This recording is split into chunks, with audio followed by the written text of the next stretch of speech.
సమాజానికి హాని చేసేటువంటి వ్యక్తులు చంద్రశేఖరరావు గారైనా రేవంత్ రెడ్డి గారైనా ఇంకెవరైనా ఏ నీళ్లు నిధులు నియామకాల కోసం ఏ ఆత్మాభిమానం కోసం ఏ పరాయి పాలనకు వ్యతిరేకంగా గొంతెచ్చి 2001లో రాజకీయాలకు వచ్చినామో దట్ విల్ కంటిన్యూ సార్. అది ఎవరైనా సరే ఏ పార్టీ అధికారంలో ఉన్నా దానికి కాంగ్రెస్ అతీతం అని నేను అనుకోవట్లేదు. రేవంత్ రెడ్డి గారికి నేను ఇందాకే చెప్పినట్టు in front there is a crocodile festival sir, definitely has to face it. Sorry, ఒక్క సప్లిమెంట్ క్వశ్చన్. ఇందాక మీరు నేను అడిగిన దాంట్లోనే రేవంత్ రెడ్డి ఒక నేషనల్ ఛానల్స్కి ఇచ్చిన ఇంటర్వ్యూల్లో మొన్న మధ్యనే ఒక కాంక్లేవ్లో ఎక్కడో మాట్లాడుతూ ఉదయనిధి స్టాలిన్ చేసిన వ్యాఖ్యలు సనాతన ధర్మం గురించి మాట్లాడిన దాని గురించి ప్రస్తావిస్తే దాన్ని తీవ్రంగా ఖండించాడు. అది అట్లా మాట్లాడకూడదు, తప్పు, ఆయన మీద కేసు పెట్టాలి అన్నాడు. దో డిఎంకే పార్టీ ఇండి అలయన్స్లో భాగంగానే ఉంది. ఇంకోవైపు ఏమో మీకు కేంద్ర ప్రభుత్వం రాష్ట్ర ప్రభుత్వాలకు సహకరించట్లేదని, ఈ డివాల్యూషన్ ఫండ్స్లో కరెక్ట్గా నిధులు రావట్లేదని ఒక ప్రశ్న ఒక జర్నలిస్ట్ అడిగితే నాకు అట్లాంటి ప్రాబ్లం ఏం లేదు, నాకు బాగానే ఉంది, కేరళకు కర్ణాటకకు ప్రాబ్లం ఉంటే పర్వాలేదు, దానికి నాకు సంబంధం లేదు అని చెప్పాడు. రెండోది. మూడోది, ఇప్పుడు ఇవాళ ఇందాక మీరు ప్రస్తావించిన కమ్యూనిస్టులు కాదు కమ్యూనలిస్టులు అని మాట్లాడిన మాట కావచ్చు. సో బీజేపీకి అనుకూలమైనటువంటి వ్యాఖ్యలే రేవంత్ రెడ్డి చేస్తున్నారు అనేది ఒక అంశం. ఈ మధ్య అదాని గురించి రాహుల్ గాంధీ అక్కడ తిడుతూ ఉంటే అదానిని డైరెక్ట్గా ఇక్కడ తీసుకొచ్చారు, ఇక్కడ ఇన్వెస్ట్మెంట్స్ పెట్టించారు.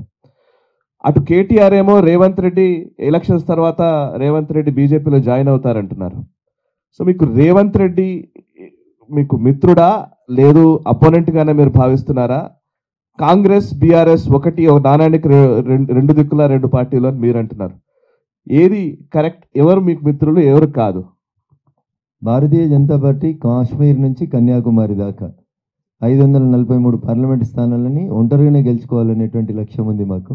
ఆ లక్ష్య సాధనలో మీరు అందరూ అర్థం చేసుకోవాల్సింది ఒకటి విజ్ఞప్తి దయచేసి, కాంగ్రెస్ ఈస్ట్ అయితే భారతీయ జనతా పార్టీ వెస్ట్ అయితే తప్ప ఈ రెండు కలిసి ట్రావెల్ చేయడానికి అవకాశం ఉండదు.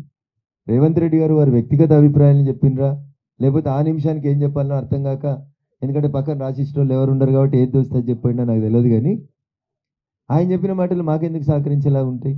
ఆయనే చెప్తా ఉన్నాడు కదా, మొన్న డిసెంబర్లో ఒక కేడీని దించినాం, రేపు మోడీని దించుతామని మాట్లాడుతూ ఉన్నాడు. ఆయన మాకు మిత్రుడు ఎట్లా అవుతాడు? భారత ప్రభుత్వానికి, నరేంద్ర మోడీ గారికి, భారతీయ జనతా పార్టీకి వ్యతిరేకంగా మాట్లాడేటువంటి వ్యక్తులు కొన్ని సందర్భాల్లో ఇట్లా మైక్ పట్టుకున్నప్పుడు ఆ నిమిషానికి ఏం సమాధానాలు చెప్పాలో అర్థం కాక తప్పించుకునేందుకు చెప్పిన సమాధానాలతోటి రేవంత్ రెడ్డి గారికి మాకేం దోస్తాను ఉండదు సార్. ప్రజల్ని మేము గౌరవిస్తాం, ప్రజాస్వామ్య స్ఫూర్తిని గౌరవిస్తాం. 5 సంవత్సరాలు ఆయనకు ప్రజలు మ్యాండేట్ ఇచ్చారు. సాదుకుంటారా చంపుకుంటారా అన్నట్టు, ఉంచుకుంటాడా పోగొట్టుకుంటాడా ఆయన కర్మ, దానికి మేమేం చేస్తాం? నేను ఇందాకే చెప్పిన, ఆయన కుర్చీ గుంజటోడు ఎవడన్నా ఉంటే ఎడమ పక్కన ఉన్నాడో కుడి పక్కన ఉన్నాడో గుంజుకోవాలి. ఆయన ఎవరిని కూర్చోబెట్టుకుంటుండ అనేది ఆయన ఆలోచించుకోవాలి. దానికి మాకేం సంబంధం ఉంటుంది సార్?